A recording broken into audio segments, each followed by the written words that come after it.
dengan ini akan bekerjasama untuk perkuliahan dengan para desa nanti ke depan pengawasan, dan ini waktunya singkat, kenapa singkat? Nanti kita pakai program RTL kondisi kemudian pentingnya apa yang sudah terjadi masalah itu sebagai anak kuliah. Jadi kita kenapa hanya 3 sampai 4 semester? Karena sifatnya adalah hanya menambah SKS yang awal sudah ada. Jadi menjadi kerja pada anak S1 diakui sebagai anak kuliah, dan itu ada payung hukumnya. Dan nanti ada berita tugas lebih cuma setahun setengah jangan kita khusus program RTL. Jadi apa yang sudah dikerjakan oleh aparat desa di masa lalu, itu diakui sebagai SKS. Nah, kita dari Fakultas Hukum, terutama Prodi Ilmu Pemerintahan, Fakultas Ilmu Sejarah Politik, RTL-nya nanti itu nanti Pak Andi yang mengerjakan semuanya. Ada untuk mahasiswa, beliau nanti akan menjelaskan, nanti Bapak Ibu silakan bertanya. Jadi pengakuan dari RTL nanti beliau, karena beliau sudah berpengalaman untuk program RTL ini. Dari sini beliau akan ke Jambi, sudah ke Jambi nanti ke Palembang, ke Muhammadiyah Palembang dan ke Lampung dalam rangka itu juga. Ke Jogja lagi, ketemu dengan PT Muhammadiyah PKI juga.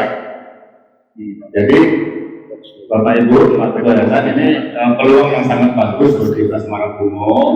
Kami berterima kasih kepada Pak Andi Yusron, Dr. Andi Yusron, karena telah sudah diberikan suatu peluang untuk kerjasama. Kami berharap kerjasama ini berjalan dengan baik. Tentunya dengan kerjasama tentu menguntungkan ke dua belah pihak. Untuk lebih jelasnya ya Pak Andi memberikan materi presentasi. Nah, nanti kalau Bapak Ibu kurang jelas, silakan bertanya kepada beliau. Karena beliau juga dosen Bapak Ibu. Ya, di samping dia PPM, beliau juga dosen di Universitas Riau, kemudian mau pindah ke Jakarta. Nanti lebih jelasnya biar beliau yang memberikan materi. Silakan, mari kita lihat bersama apa pemaparan beliau. Silakan Pak Andi. Bismillahirrahmanirrahim. Assalamualaikum warahmatullahi wabarakatuh. Waalaikumsalam. Yang saya hormati Pak Ketua Yayasan, Pak Rektor, Pak Warek, dan alhamdulillah wasbillah pertemuan hari ini bisa dilaksanakan, dan saya mohon maaf yang sebesar-besarnya karena saya janji dengan Pak Rektor, Pak Warek kemarin insya Allah jam 11, insya Allah jam 11. Untung saya menggunakan kata insya Allah. Kalau tidak saya berhutang budi. Insya Allah jam 11 saya di Morobunga. Perhitungan saya masih perhitungan lama nampaknya. Saya berangkat dari Pekanbaru. Rencananya memang jam 5 subuh karena di sana subuhnya jam 5 mulai. Terpaksa saya harus menunggu subuh dulu baru berangkat. Maka jadilah 6:30 baru bisa meninggalkan rumah.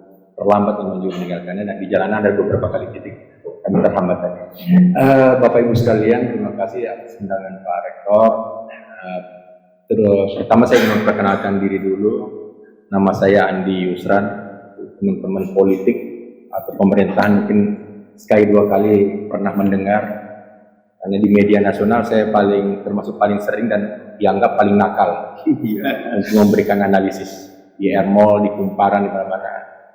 Saya paling sering memberikan tanggapan, dan memang dasarnya saya, karena ilmu saya memang ilmu politik, saya orang Muhammadiyah asli. Sama dengan Pak Ketua Yayasan, Pak Rektor juga, baru ketemu hari ini, alhamdulillah betul. Ternyata kami satu perguruan silat ternyata. Makanya anunya nggak bisa dianukan ini. Sama gayanya, sama gerakannya saya kira. Dan Muhammadiyah juga alhamdulillah sampai sekarang pemikirannya hampir sama. Ya, saya sering menganalisis apa-apa ketika saya konfirmasi ke teman-teman di PP, ya bagus Pandi, gaspol dia bilang. Saya kritik habis lagi, apalagi pilpres kemarin itu, memang saya kritik. Pertama karena memang ilmu saya di kebijakan, politik dan kebijakan. Jadi kebijakan yang diambil pemerintah menjadi kewajiban bagi saya untuk saya luruskan. Ya, banyak sekali masalah IKN kemarin, termasuk sampai detik sekarang ini saya memang tidak pernah setuju. Ya. Dan berkali-kali saya protes itu di media nasional, dirilis oleh media lokal saya kira. Ya, masalah DKI Jakarta yang sudah habis masa sebagai daerah khusus, tapi dikhususkan kembali menjadi daerah aglomerasi misalkan, saya protes lagi bahwa itu menyalahi konstitusi betul itu. Ya, karena tidak ada klausul di konstitusi kita yang memungkinkan pembentukan daerah administratif baru. Ya, setelah amandemen itu tuh dituntut di pasal 18 dan seterusnya tadi itu harus daerah otonom, ya, melaksanakan asas otonomi dan terus bantuan artinya memang membantu pemerintah pusat. Maka tidak ada wilayah administratif. Ketika Jakarta hilang administrasinya, maka Jakarta berubah menjadi daerah otonom. Artinya apa? Gubernur dipilih. Waktu itu ada wacana gubernur diangkat oleh istana, gitu. Karena memang sudah dipikirkan siapa yang menjadi gubernur nanti misalkan. Ya kalau Kaisang jadi gubernur, nah kan gampang mengangkatnya. Itu jadi pola-pola seperti itu ya. Nah saya lihat negara ini memang sudah di crack sedemikian rupa untuk kepentingan kelompok pribadi korporasi. Tapi saya tidak ingin lanjutkan itu Pak, karena bukan di sini mungkin. bahaya. Saya mungkin tidak melanjutkan itu, hanya sedikit saja mungkin teman-teman ya. Ketika saya diwawancara memang saya cukup nakal dan saya punya tanggung jawab.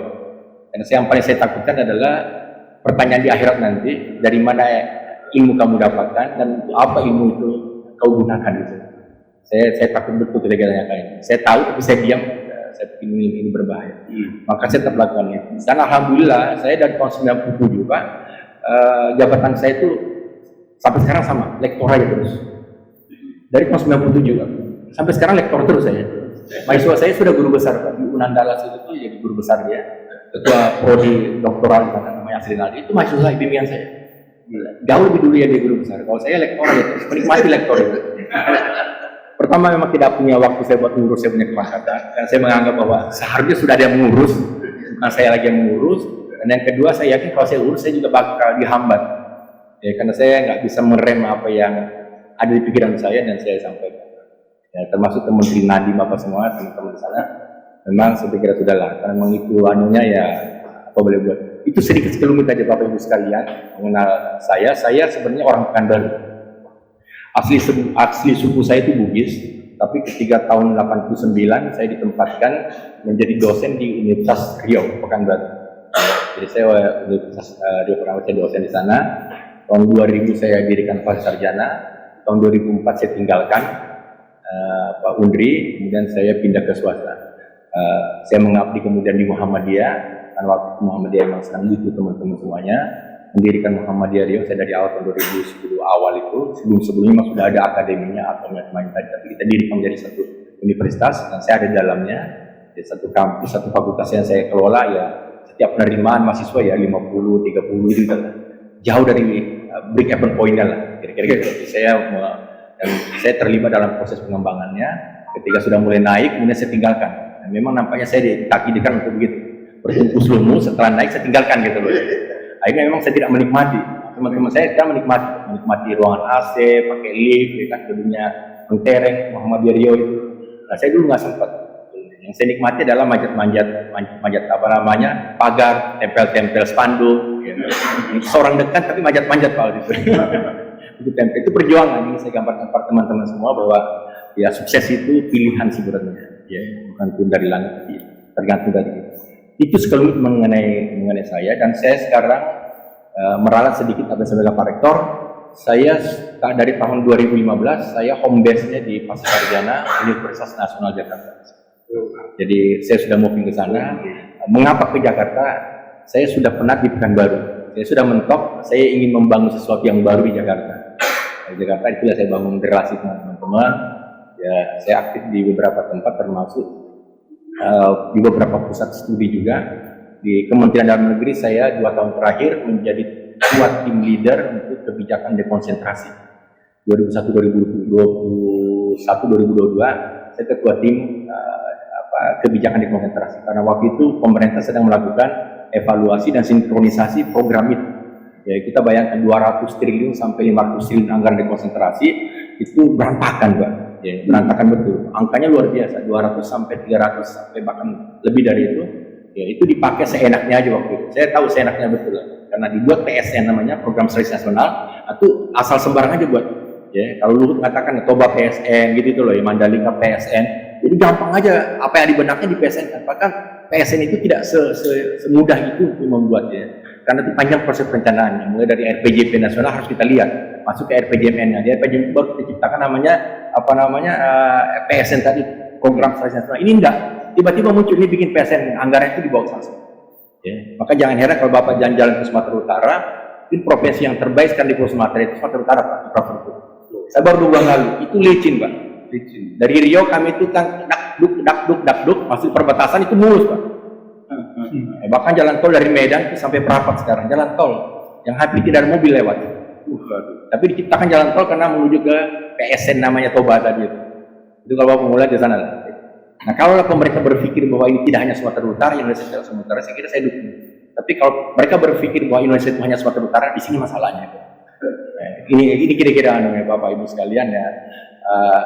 Itu saya, Pak, dan keterlibatan saya 2 tahun. Saya nggak tahu, saya cukup nakal mengkritik pemerintah, tapi saya dipakai juga menjadi ketua tim leader oleh teman-teman di Kemendagri, menjadi ketua tim leader kebijakan dekonsentrasi waktu itu. Itu sekelumit dari saya, Pak, Bapak Ibu sekalian. Kemudian dibalik karena dosen ini kan namanya mungkin dosen, saya banyak orang teman-teman yang bukan ini Pak Ketua, bukan dosen luar biasa, tapi dosen biasa di luar. Kan ada dosen, ada dosen tetap, ada dosen luar biasa, dan yang ketiga itu ada dosen biasa di luar. Nah, saya yang ketiga namanya dosen biasa di luar. Datang ke kampus sekarang ngajar, saya mengajar, memang komitmen saya tinggalkan kampus, saya ke tempat lain. Karena saya anggap di kampus sudah terlalu banyak teman-teman saya yang nimbrung di sana. Ya kan, persoalan bangsa ini kan banyak, tidak hanya di kampus. Saya di luar dan alhamdulillah saya bisa berjumpa dengan teman-teman di Persatuan Perangkat Desa Indonesia. Ini saya ada satu orang yang menggunakan baju, saya paham betul baju batiknya, PPDI. Sama ketemu Adinda. Dan kedua Pak Tahir waktu itu saya undang ke kampus, kami diskusi kampus mengenai banyak hal terkait dengan PPDI waktu itu. Ya, kemudian saya diminta untuk menjadi tim ahli di sana, kami diskusi macam-macam hal dengan Pak Sekjen MPR yang juga menjadi penasihat PPDI pusat. Kami diskusi banyak hal waktu itu. Ya, 3 persoalan utama PPDI dijaga adalah aspek kepastian hukum, karena kepala desa itu saya enaknya mengangkat, saya enaknya memberhentikan waktu itu. Ya. Kemudian yang kedua dari aspek finansial, ini kan juga kita dibayar 3 bulan sekali, bahkan sampai sekarang teman-teman di Riau dan Sumut itu sampai bulan Juli belum dibayar juga dia punya penghasilan tetap. Ini jadi persoalan betul ya. Yang ketiga persoalan SDM yang kami dapati sekitar 80% dari teman-teman di perangkat desa itu belum sarjana. Ya, di sisi lain desa itu menjadi sebuah entitas yang ke depan itu akan menjadi syarat tujuan kebijakan. Gitu. Saya pernah presentasi Pak Ketua di teman-teman di Jakarta Kemendagri. Ketika itu saya diundang bicara mengenai hubungan antara pemerintah daerah, kabupaten dengan provinsi. Bagaimana caranya supaya kita cari kemungkinannya provinsi bisa menaklukkan kabupaten kota sehingga pembangunan bisa berjalan secara harmoni. Waktu itu saya katakan dengan Pak Direktur Jenderal, Pak, saya bilang, saya tidak lagi berpikir tentang pembagian kewenangan, saya berpikir bagaimana menghapus provinsi, bagaimana menghapus kabupaten. Kenapa? Karena ini teori lahirnya struktur pemerintahan itu karena memang sekarang buat mendekatkan pelayanan sebenarnya. Nah, ketika teknologi maju sudah di depan kita sekarang, apalagi kita buat birokratisasi, gitu loh. Semua bisa diremot dari jauh. Untuk apa tiap tahun kita menerima pegawai gitu. Akhirnya yang terjadi adalah over capacity dan negara luar biasa membiayai itu. Ya, termasuk pindah IKN. Kok berpikir pindah IKN? Seharusnya cukup nanti kementerian itu dilebur jadi satu, berkantor di istana negara. Gitu. Yang ada adalah teknologi di situ. Gitu. Bukan orang-orang lagi yang bekerja. Nah, saya sampaikan seperti itu, Pak. Saya berpikir tentang bagaimana menghapus provinsi, bagaimana menghapus kabupaten, tidak ada lagi. Tapi yang bertahan adalah negara dan desa. Desa nggak bisa dihapus. Karena sebelum negara yang tercipta, desa duluan. Gitu. Dan dia punya ciri tersendiri.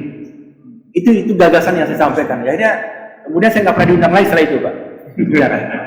Karena saya ingin menghapus provinsi, menghapus kabupaten waktu itu. Karena 5 tahun ke depan nggak dibutuhkan. Ya, sama teman-teman juga di administrasi publik, ya saya mengajar itu. Ya hati-hatilah, mungkin 5 tahun mendatang Anda nggak digunakan lagi. Kalau Anda berpikir menjadi pegawai, saya bilang. Artinya Anda berpikir menjadi kreator, menciptakan sesuatu yang itu nggak bisa diciptakan oleh intelijen artificial, yang nggak bisa digantikan oleh robot macam-macam tadi.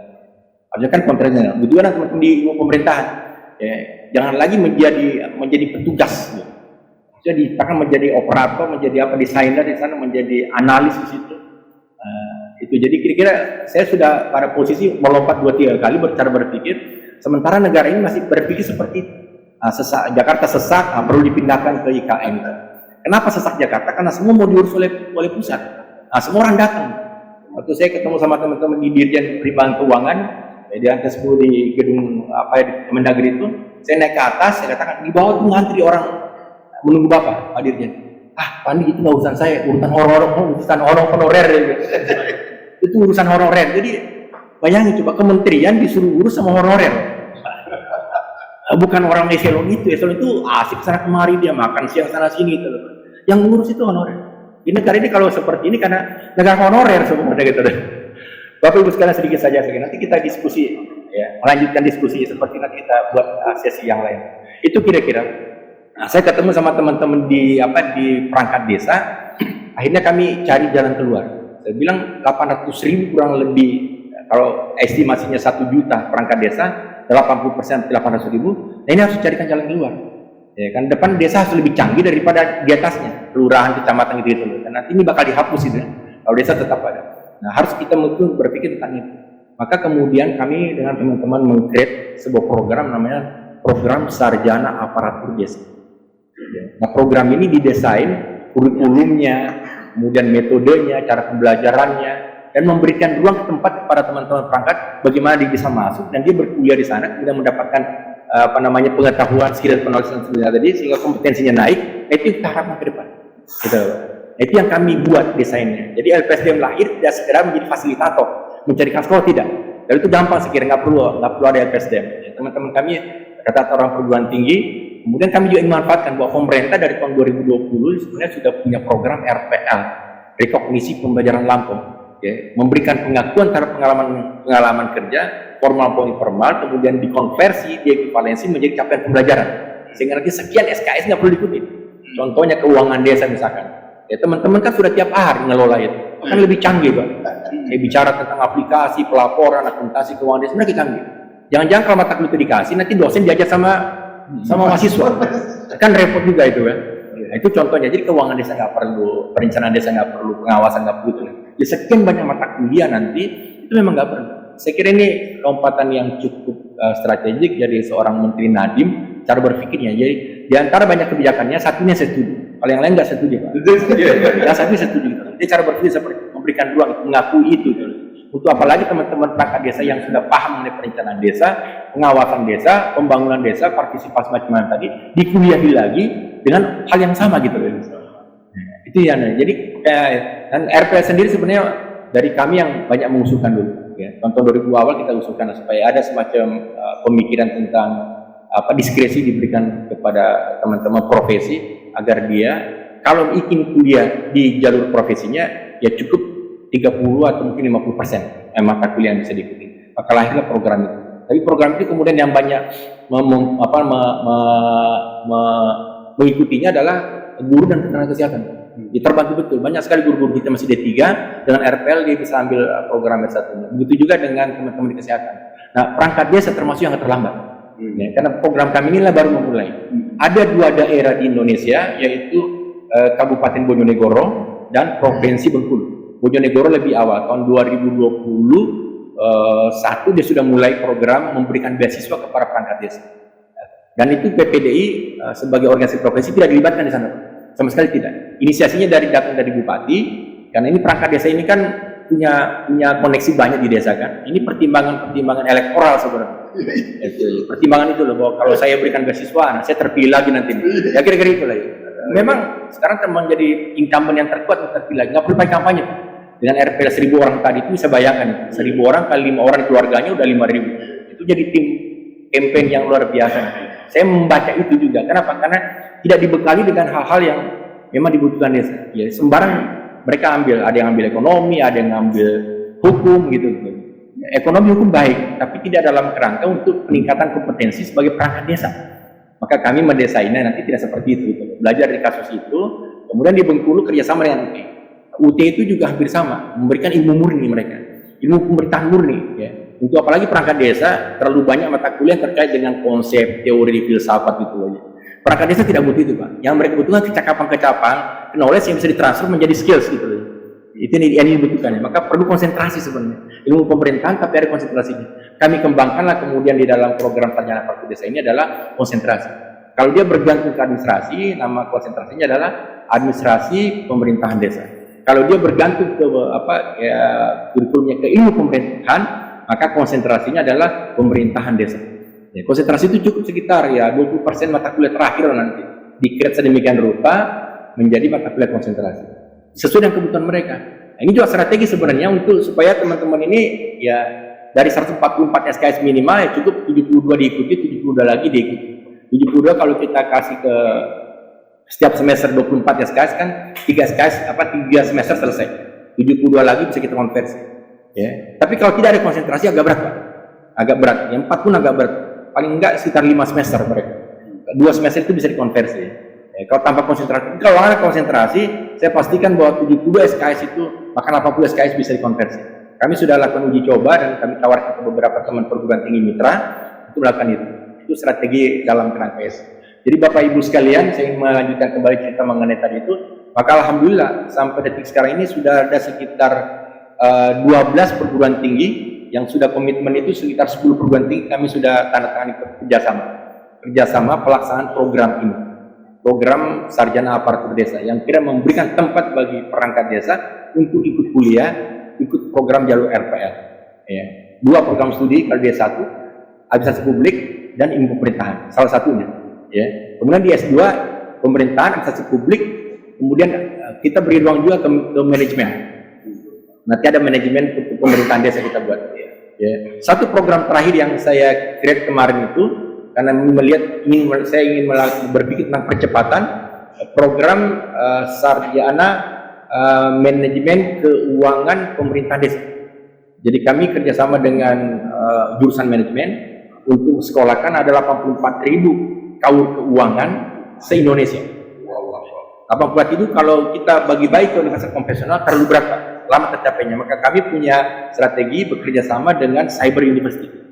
Nah kebetulan Muhammadiyah punya Cyber University, namanya Muhammadiyah Cyber University. Nah saya sedang ditunggu oleh teman-teman di Jogja nanti. Saya sudah komunikasi dengan pengurus pusat Muhammadiyah, majelis Dikti Litbang ya, bahwa kan itu di bawah kontrol majelis itu untuk membicarakan itu. Jadi nanti teman-teman di setiap daerah tidak perlu meninggalkan tempatnya, karena usaha cyber ini adalah usaha yang diberikan ruang untuk menyelenggarakan pembelajaran jarak jauh, ya, jarak jauh ya, melalui sistem online, fully online.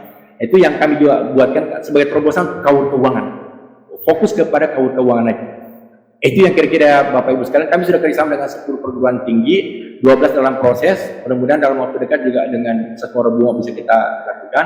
Di setiap provinsi target kami 1-2, minimal 2. Ya, karena rata-rata 10%.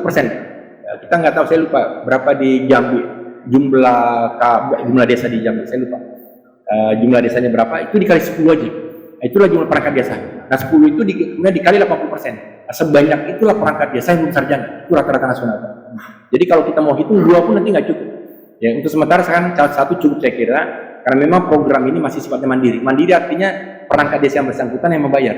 Ya, kami masih dalam proses bersama dengan pengurus pusat PPDI. Saya sudah arrange jadwal untuk meminta kesempatan bertemu dengan Menteri Desa agar diberikan slot kebijakan di dalam permen tentang pelaksanaan APBDes di sana diberikan tentang penggunaan dana untuk peningkatan kualifikasi pendidikan. Yang ada sekarang adalah pengembangan kapasitas masyarakat, bukan aparatur. Jadi masyarakat gitu. Padahal yang butuh adalah aparatur sebenarnya. Dia mengelola keuangan itu banyak, mengelola banyak sekali masalah pembangunan, tapi SDM-nya tidak dipikirkan itu. Nah kami yakin bahwa itu akan diberikan. Di Riau sendiri itu saya dalam waktu dekat sudah ada semacam kesepakatan untuk bertemu dengan Gubernur Riau untuk mintakan beasiswa bagi teman-teman yang sudah Di Riau sekarang Pak, di Nusa Cangkuning itu sudah angkatan kedua. Angkatan pertama dulu S1-nya 66 orang, yang mendaftar adalah 90 orang, yang diterima 66. Ada seleksinya. Ada beberapa yang disortir kan tidak memenuhi syarat. Ya, 66 terima S1, kemudian 20 S2. Di angkatan kedua yang baru ditutup kemarin, angkatan kedua semester ini, itu ada 200 kurang lebih S1. Ada 21 orang S2. Itu dalam proses seleksi RPL sekarang di Cangkuning. Kemarin saya ke teman-teman di sana ketemu rektor juga, bahwa tolong teman-teman kalau sudah di proses RPL-nya jangan langsung diumumkan, kita ketemu dulu. Karena saya melihat ada kekakuan juga teman-teman tim RPL itu. Padahal sebenarnya tim RPL itu, tim asesornya itu diberikan ruang yang cukup untuk menilai seseorang tadi itu. Ya, apabila misalkan sertifikatnya kurang, meragukan, silakan diwawancara langsung. Kira-kira kompetensinya terpenuhi nggak? Ya, ketika mungkin si A, kalau kita ekivalensi pengalaman dia mengelola keuangan desa, ya, kurang-kurang nilainya, kurang-kurang sertifikatnya, wawancaranya jadi. Ya, untuk membuktikan bahwa memang dia sudah paham mengenai keuangan desa. Ya, sudah tinggal ditulis nanti. Berdasarkan hasil wawancara dengan pertanyaan ini, dijawab dengan ini, pertanggungjawaban secara akademik. Kami meluluskan si A tadi, lulus untuk mata kuliah ini dengan nilai ini berdasarkan penilaian ini. Itu nanti dilaporkan di dalam aplikasi Sierra sebagai dasar daripada pengambilan keputusan terhadap ekivalensi tadi. Nah, kami akan memberikan itu Pak ke teman-teman ini, memberikan pendampingan. Mohon jangan diumumkan dulu, karena dulu angkatan pertama kami kirim 90 lebih, yang lulus 66. Yang kurang lebih 30 ditolak, 30 ini saya tawarkan ke Dharma Wangsa. Di Dharma Wangsa karena agak lebih lentur cara penilaian, tapi bertanggung jawab, diterima semua. Nah, banyak kepala desa yang sudah 10 tahun bekerja, sekdes ditolak di Pekanbaru.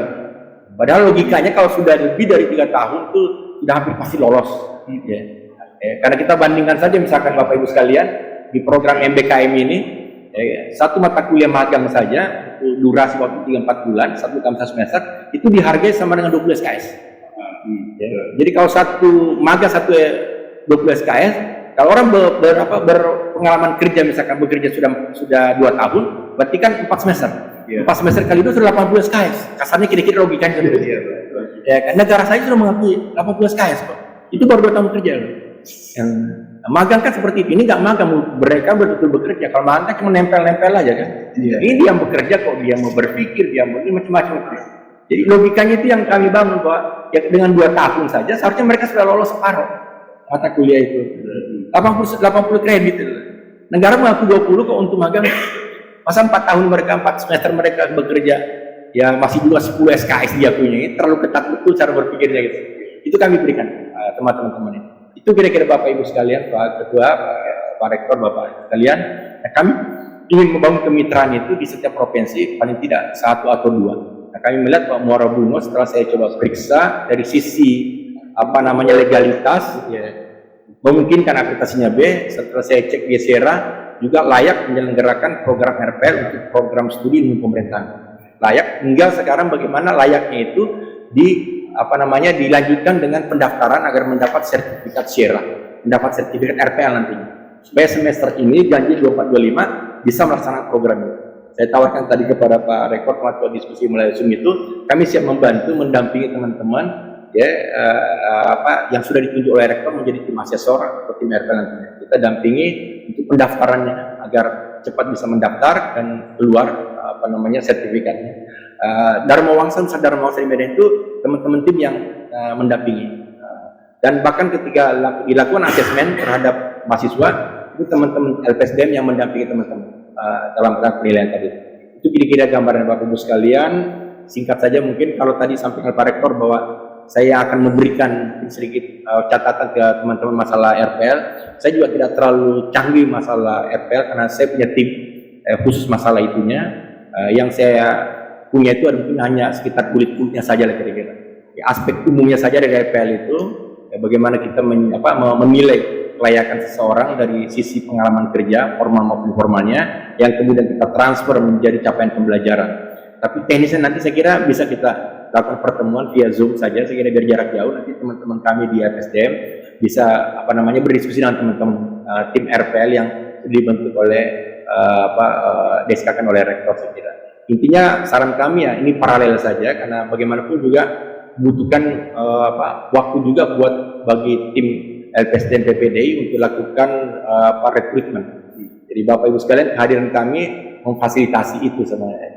Ya, dalam tahapan itu yang saya sudah kirimkan ke Pak Warek kemarin, ya, tahap pertama mulai dari sosialisasi, rekrutmen, kemudian pemberkasan sampai kepada BIMTEK RPL bagi perangkat desa itu akan diberikan oleh LPSDM. Tiga tahap awal. Kemudian tahap berikutnya penetapan nama, penerimaan mahasiswa sampai perkuliahan, yudisium, wisuda menjadi ranahnya universitas. Ya, tinggal nanti pihak universitas tinggal menerima berkas resmi aja. Kami semuanya akan mengurus bersama-sama dengan PPDI tentang rekrutmen tadi. Ya, tadi kami sudah bagi tugas khusus untuk rekrutmen teman-teman di PPDI kecamatan, kemudian kabupaten, dan koordinasikan oleh provinsi dan pusat yang akan turun tangan. Setelah itu nanti kami lakukan pemberkasan, kami akan melakukan kembali BIMTEK kepada perangkat yang akan ikut. Nah, setelah lengkap, berkas lengkap itulah nanti kami serahkan ke tim universitas untuk selanjutnya dinilai, dinyatakan diterima atau tidak, kemudian kapan dia kuliah dan seterusnya. Itu mungkin gambaran yang ingin sampaikan kepada Bapak Ibu sekalian mengenai program ini. Jadi teman-teman di universitas saya pikir nggak perlu pusing-pusing soal itu. Kami dengan teman-teman di PPD nanti yang akan memikirkan tentang siapa yang akan masuk dan berapa orang yang akan masuk. Alhamdulillah memang saat ini bervariasi Pak. Ya, di tiap tempat itu berbeda-beda. Ya. Di Sumatera Utara memang angkatan pertama kemarin itu ada 51 orang ya, mahasiswa yang diterima untuk program RPL dari perangkat desa.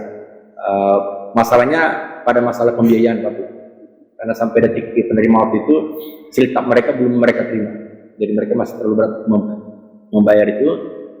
Di Riau alhamdulillah memang luar biasa ya. Ini sekarang gelombang kedua dibuka, tadi pagi saya cek gelombang kedua, angkatan kedua itu sudah masuk angka 20 orang baru 3 hari. Jadi perangkat desa di Riau itu luar biasa, padahal Riau ini hanya jumlah desanya hanya 1.800. Kalau Jambi saya kira itu sekitar 3.000-an. 1.500 desa Pak ya? Oh iya, berarti hampir kurang lebih. Riau 1.800. Sumatera Utara itu terbanyak.